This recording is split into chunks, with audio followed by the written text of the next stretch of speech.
Hi friends, എല്ലാവർക്കും എൻ്റെ ചാനലായ cooking and കെയറിങ്ങിലേക്ക് സ്വാഗതം. ഞാൻ ഇന്നിവിടെ വന്നിരിക്കുന്നത് ഒരു ജാം റെസിപ്പിയുമാണ്. ജാം എന്ന് പറഞ്ഞാൽ മുന്തിരി കൊണ്ടുള്ള ഒരു ജാം. ഇത് കൂടുതലാരും ഉണ്ടാക്കിയിട്ടില്ല എന്ന് ഉറപ്പാണ്. പക്ഷെ നിങ്ങൾ എന്തായാലും ഉണ്ടാക്കി നോക്കണം. അത്ര ടേസ്റ്റി ആയിട്ടുള്ള ജാമാണ്. നിങ്ങൾക്കിതിൻ്റെ കൺസിസ്റ്റൻസി ഒക്കെ കാണുമ്പോൾ തന്നെ മനസ്സിലാവുമല്ല, കറക്റ്റ് ജാമൻ നമ്മൾ മാർക്കറ്റിൽ നിന്നൊക്കെ വാങ്ങുന്ന ജാമിൻ്റെ അതുപോലെ തന്നെയാണ് ഇതും. ഇത് ഉണ്ടാക്കാൻ വേണ്ടിയിട്ട് വെറും 2 സാധനങ്ങൾ മാത്രമേ ആവശ്യമുള്ളൂ. അതായത് നമ്മുടെ മെയിൻ ഇൻഗ്രീഡിയൻ്റ് ആയ മുന്തിരിയും പിന്നെ മധുരത്തിന് വേണ്ടി പഞ്ചസാരയും മാത്രമേ ഞാൻ ഇതിൽ ഉപയോഗിച്ചിട്ടുള്ളൂ.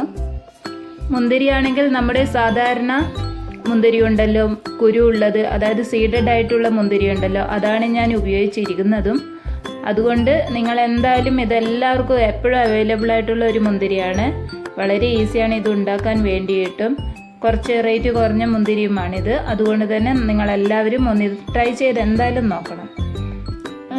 ഇപ്പോൾ ഞാൻ മുന്തിരി നന്നായി കഴുകിയതിന് ശേഷം ഞാൻ ഉപ്പും സോഡാ പൗഡറും ഇട്ടിട്ടാണ് നന്നായി കഴുകിയതാണ്. കാരണം ഇതിൽ നന്നായി കീടനാശിനിയുടെ അംശമുണ്ടാകും. അതിനുശേഷം ഇത് ഒന്ന് തുണിയിൽ നികത്തിയതിന് ശേഷം ഒന്ന് ഡ്രൈ ആക്കി എടുത്തു. അത് പുറത്ത് കാറ്റ് കൊള്ളുന്ന ഒരു സ്ഥലത്ത് ഒരു 2 മണിക്കൂറോ 1 മണിക്കൂറോ വെച്ചാൽ മതി. എന്നിട്ട് നമുക്ക് ഒരു ജാറിലിട്ട് വെള്ളമൊന്നും ചേർക്കാതെ തന്നെ നന്നായി അടിച്ചെടുക്കണം. എന്നിട്ട് നമുക്കിതൊന്ന് അരിച്ചെടുക്കണം. ഇത് സീഡുള്ള മുന്തിരി ആയതുകൊണ്ടാണ് അരിച്ചെടുക്കണം എന്ന് പറയുന്നത്. അല്ല എങ്കിൽ സീഡില്ലാത്ത മുന്തിരിയാണ് ഉപയോഗിക്കുന്നതെങ്കിൽ നമുക്ക് അരിച്ചെടുക്കേണ്ട ആവശ്യമില്ല. കാരണം ഇതിൻ്റെ കുരു നമ്മൾ എങ്ങനെ അടിച്ചാലും കുരു നന്നായി അടിഞ്ഞു വരത്തുമില്ല. അതിന് അടിഞ്ഞു വന്നാൽ തന്നെ അത് ഒരു ചവർപ്പ് രസം ഉണ്ടാവുകയും ചെയ്യും. അതുകൊണ്ട് മുന്തിരി അടിച്ചതിന് ശേഷം നമുക്ക് ഇത് നന്നായി അരിച്ചെടുക്കാം. ഞാൻ 2 പ്രാവശ്യമായിട്ടാണ് മുന്തിരി ഒന്ന് അരച്ചെടുക്കുന്നത്. വെള്ളമൊന്നും ചേർക്കാതെ അരച്ചെടുക്കുന്നതാണ് നല്ലത്. അപ്പോഴാണ് നമുക്ക് വേഗം തിക്കായിട്ട് കിട്ടുകയുള്ളൂ. ഇതിപ്പോൾ എൻ്റെ ഈ പാത്രത്തിൻ്റെ ഏകദേശം മുഴുവനായിട്ടും തന്നെയുണ്ട്, വെള്ളം ചേർക്കാതെ തന്നെ. ഇതൊരു ചെറിയ പാത്രമായതുകൊണ്ടാണ്. ഇനി നമുക്ക് ഞാൻ ആദ്യം തന്നെ നല്ല ഹൈ ഫ്ലെയിമിൽ വെച്ചിട്ടാണ് വറ്റിച്ചെടുക്കാൻ തുടങ്ങിയത്. കാരണം ഇത് ക്വാണ്ടിറ്റി കുറച്ച് കൂടുതലുള്ളത് കൊണ്ട് ഹൈ ഫ്ലെയിമിൽ തന്നെയാണ് വെച്ചത്. ഇത് എങ്ങനെയായാലും കുറച്ചധികം സമയം വേണം ഇതൊന്ന് വറ്റി വരണമെങ്കിൽ. ഈ ഒരു ടൈം മാത്രമാണ് നമുക്ക് ജാം ഉണ്ടാക്കുന്നതിൽ എപ്പോഴും കുറച്ച് അതിൻ്റെ ഒരു സമയം എടുക്കുന്നത് വരിക. അല്ലാതെ വേറെ പണി വേറെ ഒന്നുമില്ല. ഇത് കണ്ടല്ലേ, ഇത് വറ്റി വരുന്ന സമയത്ത് നന്നായി തെറിക്കുകയും ചെയ്യും പുറത്തൊക്കെ.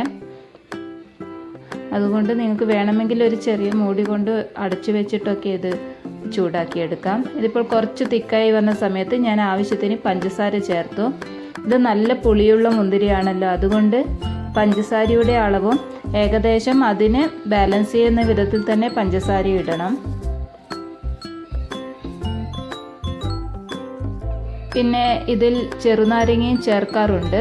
സാധാരണ പുളിയില്ലാത്ത മുന്തിരിയാണെങ്കിൽ ചെറുനാരങ്ങ നിങ്ങൾ ചേർക്കണം.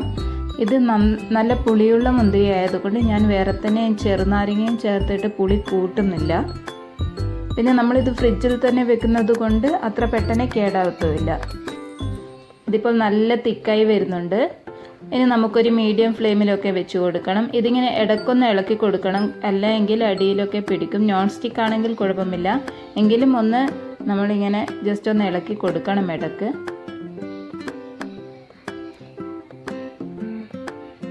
ഇതിപ്പോൾ നല്ല പുളിയും നന്നായിട്ട് പുളിയില്ല, കാരണം നമ്മളത് ചൂടാകുമ്പോൾ പുളിയുടെ അംശമൊക്കെ കുറയും. ഇനി നമുക്ക് ജാം റെഡിയായോ എന്ന് നോക്കുന്നതിന് വേണ്ടിയിട്ട് എപ്പോഴും ചെയ്യുന്നത് പോലെ ഒരു പ്ലേറ്റിലേക്ക് അതൊന്ന് ഒഴിച്ചു കൊടുത്തതിന് ശേഷം ചെരിച്ച് പിടിക്കുക. ചെരിച്ച് പിടിക്കുമ്പോൾ അത് താഴേക്ക് ഒഴുകി വരുന്നില്ല എങ്കിൽ ജാം കറക്റ്റാണ്. ഇതിപ്പോൾ കണ്ടല്ലോ, അത് അവിടെ അങ്ങനെ തന്നെയുണ്ട്, താഴേക്ക് ഊറി വന്നില്ല. അതുകൊണ്ട് ജാം റെഡി ആയിട്ടുണ്ട് എന്നാണ്, അതിൻ്റെ കൺസിസ്റ്റൻസി റെഡിയാണ്.